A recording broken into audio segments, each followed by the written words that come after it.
years later, their paths crossed. And this is when they began dating. They were very attracted to each other. And it was one of those cases where opposites attracted. Jenaire was kind of a wild girl, very outspoken and funny, whereas Mark was very shy and kind of more introverted. Mark and Jenaire fell head over heels in love with each other, and the relationship got very serious very quickly. In October of 1993, Mark and Jenaire were married, but this was not surprising to anyone who knew them. They had been joined at the hip basically from the moment they started dating. They were obviously very much in love, and people just knew they would end up getting married. In October of 1993, they tied the knot, and they loved married life. Things were going very well for them, and for a few years they kind of entertained the thought of starting a family, but they decided that they liked how things were, and they didn't really want children, although they did have a few dogs that were kind of like their fur babies.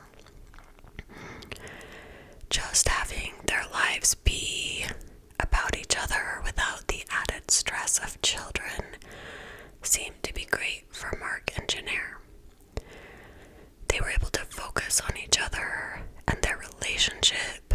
They loved to travel. They spent almost all of their time together. According to Mark, they definitely had their arguments, but it was always very small things. Jenaire had a strong personality, and so this sometimes caused a little bit of problems in their relationship. But over time, bigger issues kind of started to take form as they started to struggle with financial issues, and they often argued about it. They were living in South Carolina. At this point, they were both still employed. Mark's job was going very well, but then Jenaire lost her job, and this was hard on her, not being able to contribute financially. She just felt very stuck, and she wanted a fresh start.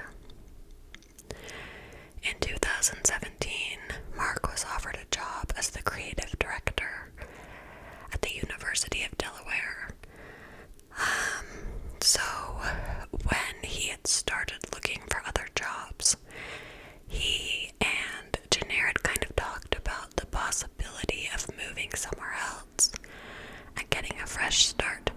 So he had found out about this opening at the university, and he reached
house ready and kind of tie up loose ends there.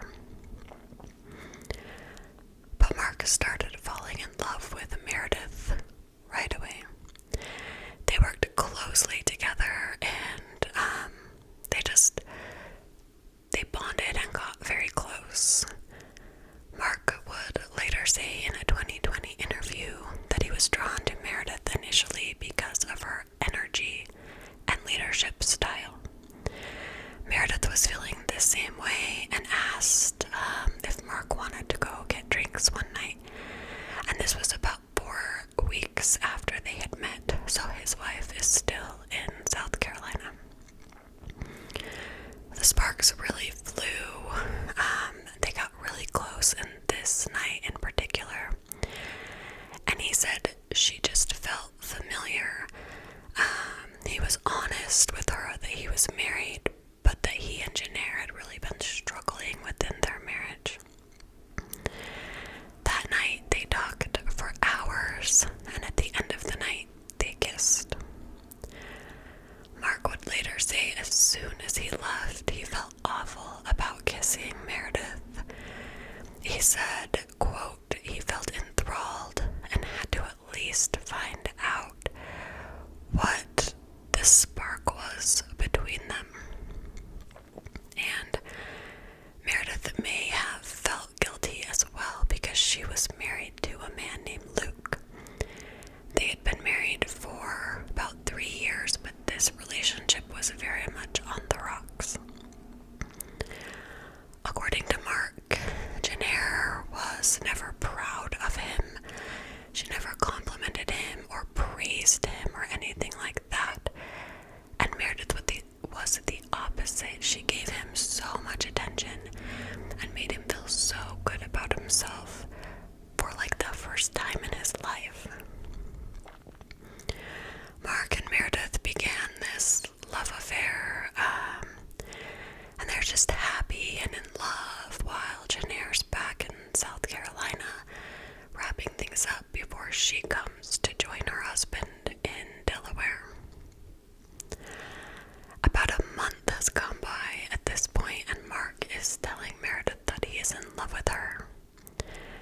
In January of 2018, Jenaire moved out to Delaware to be with Mark, and she knew right away that something was up. He was very distant, but he seemed happier than like she had ever seen him. And she realized pretty quickly there must be another woman in the picture. Mark had talked about Merideth to his wife before, about what a great boss she was, about how smart she was. So one day Jenaire straight up asks him, "Are you having an affair with Merideth?" Mark told her that Merideth was just a coworker, and it seemed to Mark at the time that Jenaire accepted this, but she didn't.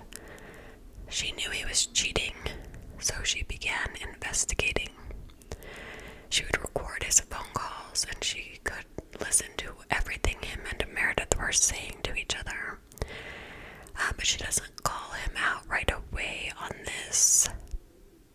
But finally, it kind of reached a boiling point on Valentine's Day of that year. She confronts Mark about this affair and told him that she had hired a company to get his text messages and photos off of his phone.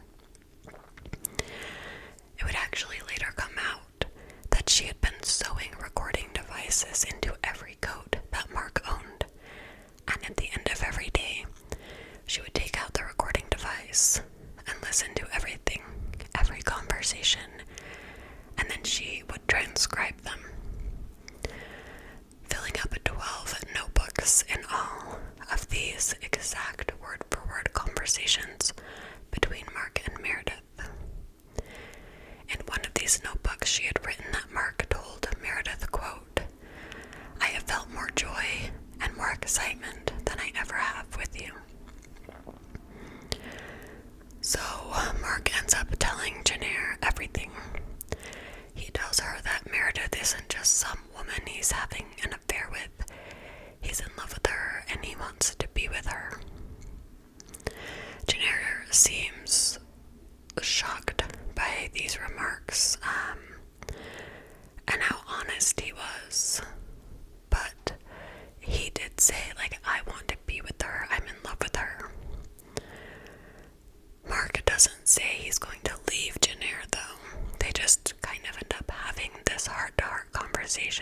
she convinces him to go to marriage counseling with her.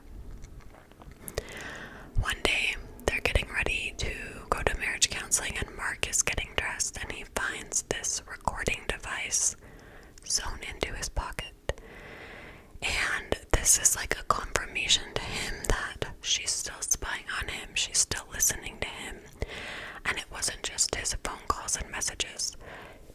She literally has like tabs on everything he's doing. And he felt like this was a complete invasion of privacy, and they have this massive fight.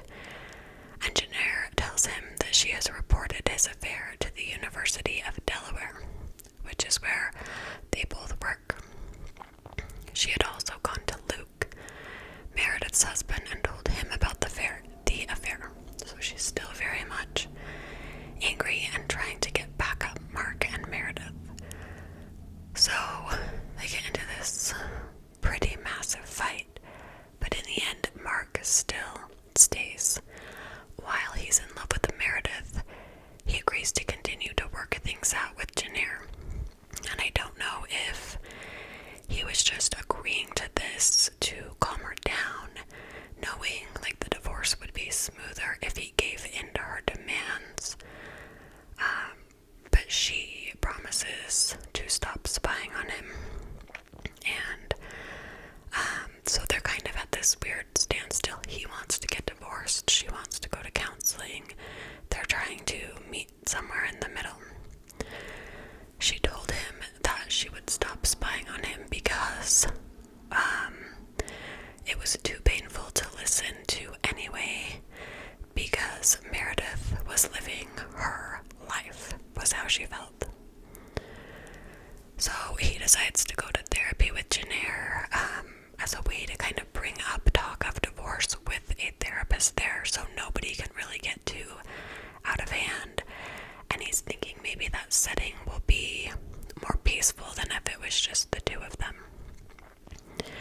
So they end up going to therapy a handful of times. And in the meantime, Meredith and her husband Luke have decided to end their marriage. Meredith and Mark are also both trying to get new jobs at this point because the university is doing an investigation into their relationship. So Meredith found a job as an assistant vice president of marketing at Villanova University in Pennsylvania, which of course isn't where she or Mark are living. So they begin making plans to relocate to Pennsylvania once they've both gotten their divorces wrapped up. And the future seems bright for Mark and Meredith, although it's not feeling as bright for Jenaire, obviously. She is furious that she has lost her husband. Even after the affair and everything, she wants Mark. She wants to work on their marriage. She still loves him, but it's more of a feeling of like somebody's taking something that's mine and she just isn't going to accept that. Jenaire's mental health took a very bad turn during this time. She had just moved away from everyone, her friends and family. She's literally all alone in a new state when she finds out her husband's having an affair and her marriage is over. So at this point, Mark and Jenaire are still living together but actively working on finalizing the divorce. One night, they're both at home, and Mark is like going through his clothes, and he finds another recording device sewn into one of his work jackets, and he just loses it. Like, the marriage is over. He has already confessed to his affair with Jenaire. He's been super open about the fact that he's in love with her and he wants to be with her. And Jenaire has promised she would stop spying on him. Like, at this point, what else does she want to know? It's over. He is done at this point. He's super upset. So they get into another pretty awful fight, and according to Mark, he flipped over a coffee table, and he just felt very attacked by her, not physically, but she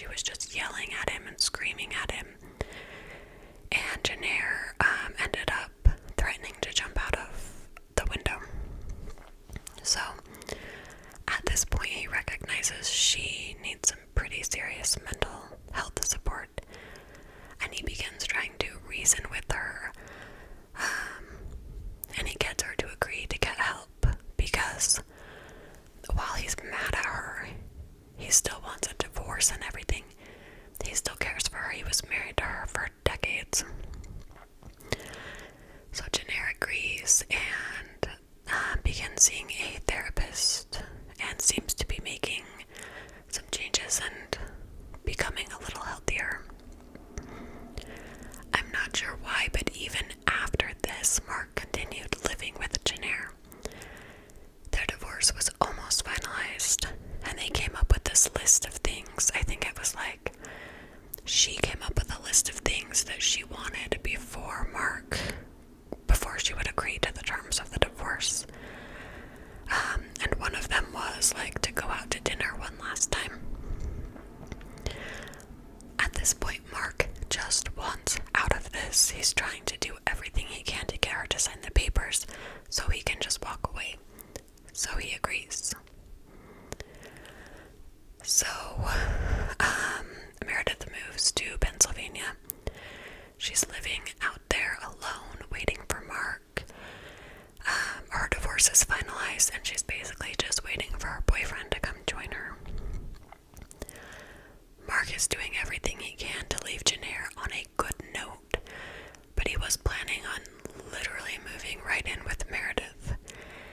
And while Mark seemed to think Jenaire was doing much better, she wasn't. She had this deep-seated hatred toward Meredith because in her eyes, Meredith was the reason her marriage didn't work. She couldn't see that it had anything to do with her and her husband. It was just easier to blame Meredith. So, this all brings us to April 23rd, 2018. Meredith goes to work. She stops and takes a selfie outside and posts it to Instagram with the caption saying, "I couldn't be more excited to be Villanova University's new Assistant Vice President for Marketing and Creative Services. Just a week on the job and I am already feeling the love." That same night, Mark and Jenaire are meeting for their final goodbye dinner. Mark goes to the restaurant and is waiting for Jenaire because she's late. But then a few minutes later, he gets a text from Jenaire saying, she'll be there soon. 10 minutes later, she texts Mark and says, "I'm not coming. Go home." Then she sends him a picture of a pile of trash on the street, and on top of this pile of trash was a used condom. And Mark realizes this trash is from Meredith's house, and that is his condom. Jenaire then texts again and says, "You ruined my life. I hope you never find happiness." And then she texts, "Bye, Mark." Mark immediately begins texting Meredith, and she isn't responding. And he's worried because he's thinking Jenaire has confronted Meredith and she's probably upset, so he decides to drive to her house. He gets there, parks in front, walks around to the back, and he looks through the back window. And Meredith is lying on the kitchen floor, face down, not moving. So he goes inside the house and he can tell right away she isn't breathing, and he notices some blood on her leg. So he runs out of the house and gets a neighbor, and I think he's completely in shock. He's yelling, but I don't think the neighbor understood what the problem was. So the neighbor goes into the house and finds Meredith on the floor. She was still holding her keys in her hand, so it's likely she had just walked in the door when she was attacked. The neighbor checked for a pulse, but knew right away that Meredith was dead. So Mark comes back in the house, and like I said, he's in complete shock, trying to put the pieces together of what has happened, when he notices another body in the living room. And he knew right away this body belonged to Jenaire. Both women would end up being pronounced dead at the scene. The crime scene was kind of chaotic because police couldn't find a murder weapon, leading them to believe that